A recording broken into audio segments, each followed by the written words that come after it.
रामा तुळशीला पाणी देणाऱ्या शोभाकडं टक लावून बघत होता. आत्ता काही वर्षा अगोदर शोभा याच तुळशीची माती खायची म्हणून रामा तिला रागवायचा.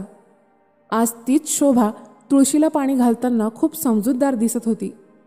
रामाला 3 मुली. शेतीचा तुकडा विकून कर्ज काढून रामानं 2 पोरी उजवल्या. पण आता शोभाचं लग्न करायचं म्हणजे त्याचं कंबरडं मोडणार होतं. मोठ्या पोरीच्या लग्नात नातेवाईकांनी घरातलं पहिलं लग्न आहे असं म्हणून रामाला खर्चात चांगलंच लांब नेलं होतं. दारूच्या गुंगीत शर्टाच्या गुंड्या खालीवर लावणाऱ्या जावयांना सुद्धा भावकीच्या धाकात जोड आहेर केला होता रामानं. नवरदेवाच्या बुटाचा आणि शेरवाणीचा खर्चच 25,000 रुपये झाला होता. आत ओवाळणीला 15,000ची साडी आणि चांदीचं ताट. रामाचं घर दर पावसाळ्यात गळायचं, पण लेकीच्या लग्नात 8 पत्र बुंदी गळाली.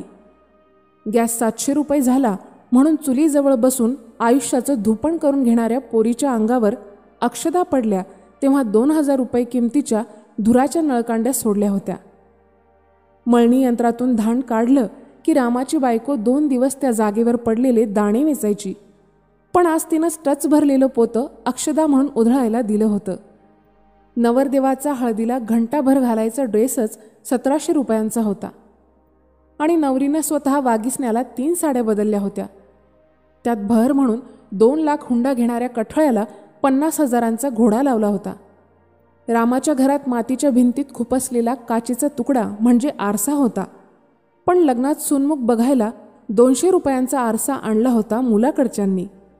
आता शोभाचं लग्न करायचं म्हटल्यावर रामाला हे सगळं आठवलं आणि अंगावर काटाच आला. कारण पैशाचं सोंग घेता येत नाही. आता 3ऱ्या लग्नात जमिनीचा उरलेला तुकडासुद्धा जाणार.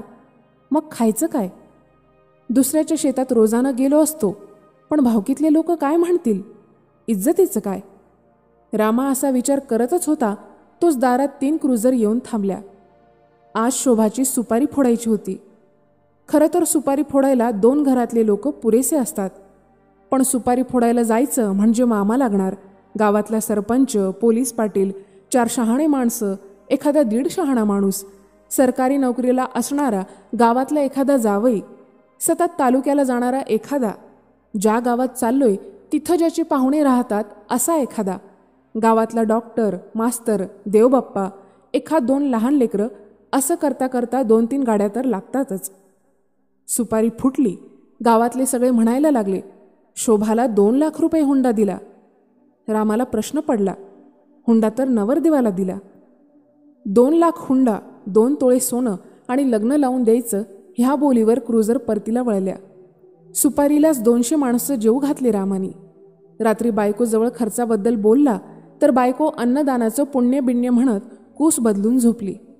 लग्नाचा सगळा खर्च काढला तर 5-6 लाख रुपये आरामशीर लागणार होते. परत भावकी गोळा झाली. म्हणाली, घरातलं शेवटचं कार्य आहे, दणक्यात होऊ द्या. आता कसला दणकाण कसलं काय? दरवर्षी पहिलं बेणं लावूनसुद्धा गावातल्या राजकारणामुळं कारखान्यातल्या यादीत नाव शेवटचं. मग ऊस पण शेवटी जातो रामाचा. तोपर्यंत पाणी पुरत नाही आणि ऊस वजनात मार खातो. स्लिप मास्तरला कोंबडी, दारू, 2-4 हजार रुपये देऊन कारखान्याच्या यादीत नाव वर आणणं आणि 4-5 लाख रुपये घालून लग्नपत्रिकेत पोरीच्या नावाखाली नाव आणण्यात रामाचं आयुष्य चाललं होतं. रोज सकाळी तुळशीला पाणी घालणाऱ्या लेकीकडे बघून रामाला वाटायचं, आपल्या लेकीचं लग्न तुळशीच्या लग्नाइतकं साधं का नाही होऊ शकत? पण परत पैशानं माजलेल्या अवलादी तुळशीचं लग्न तरी कुठं साधं करतात असं म्हणत रामा पत्रिका किती छापायच्या ह्याचं गणित करत बसला. सोबतच शेती किती रुपये एकरनं काढायची हा पण विचार चालूच होता डोक्यात. पत्रिका छापायला टाकल्या.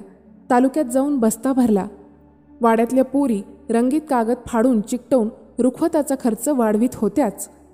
भांड्यांची यादी तर इतकी होती की मुलाकडचे ह्या अगोदर मातीच्या भांड्यातच खात असावेत. ह्या सगळ्या खर्चासाठी वावर विकायला काढलं तर गावातले लोक पाडून भाव सांगायला लागले. कारण त्यांना माहीत होतं, गरज आपल्याला नाही, रामाला आहे. मंडपवाल्यांनी 60,000 रुपये सांगितले, त्यात सगळं देतो म्हणे. 1000 माणूस जेवणारं होतं, अन्न पडणार होतं ते वेगळं. येणाऱ्या प्रत्येक माणसाला रुमाल, टोपी, आल्या आल्या शरबत, लहान सहान गोष्टीसुद्धा रामानं मोजून ठेवल्या होत्या. कारण त्याच्याकडे 2 कन्यादानांचा अनुभव होता. आपल्या 2 जावयांना आणि त्यांच्या सगळ्या घरच्यांना सुद्धा आहेर करावा लागणार होता. रामाची ही सगळी जुळवाजुळव चालली होती. सोबतच वावराला खरीददार बघणं पण चालू होतं. आता लोकांच्या शेतात रोजानं जाऊ, नाहीतर शहरात आप्पासारखी वॉचमनची नोकरी धरू. गावातल्या आप्पांनी सुद्धा लेकीच्या लग्नात सगळी शेती विकली होती आणि आता तो शहरात कृषी उत्पन्न बाजार समितीच्या इमारतीचा वॉचमन होता. तसंच काहीतरी रामाच्या डोक्यात चालू होतं. पण लग्नाची तारीख जवळ आली आणि शहरात ते लॉकडाऊन का काय म्हणतात ते लागलं. सरकारनं जमावबंदी केली. लग्नाची तारीख 3 वेळा पुढं ढकलली. पण सरकारसुद्धा लॉकडाऊन उघडण्याची तारीख पुढं ढकलायला लागलं. हुंडा तर नेऊन दिला होता. लग्नात होणाऱ्या खर्चाची जमवाजमव चालू होती. काही केल्या पैसा जमत नव्हता. कोणी उसने पैसे द्यायला तयार नव्हतं, कारण ते परत येण्याचे काही चिन्ह नव्हते. शेवटी सरकारने छोटेखानी लग्न करा अशी संमती दिल्यानंतर सुद्धा भावकीतले म्हणत होते, सगळं सुरू होऊ द्या मग करू, शेवटचं कार्य आहे. पण सरते शेवटी जवळची 50 माणसं बोलवून लग्न उरकून घेतलं. खूप सुटसुटीत आणि छान लग्न लागलं. 3ही पोरीत हिचं लग्न चांगलं झालं असं सगळा गाव म्हणू लागला. रामाची शेती वाचली, पण हुंड्यामुळं रिणं लागलं. पोरीला वाटं लावताना सरकारनं कोरोनामुळं जशी जमावबंदी केली तसा हुंडाबंदीसाठी एखादा रोग आला पाहिजे असं रामाला पटकन म्हणावं वाटलं. पण शहरातली वॉचमनची नोकरी गेलेला आप्पा शेजारी उभा दिसला आणि रामानं स्वतःला आवरलं.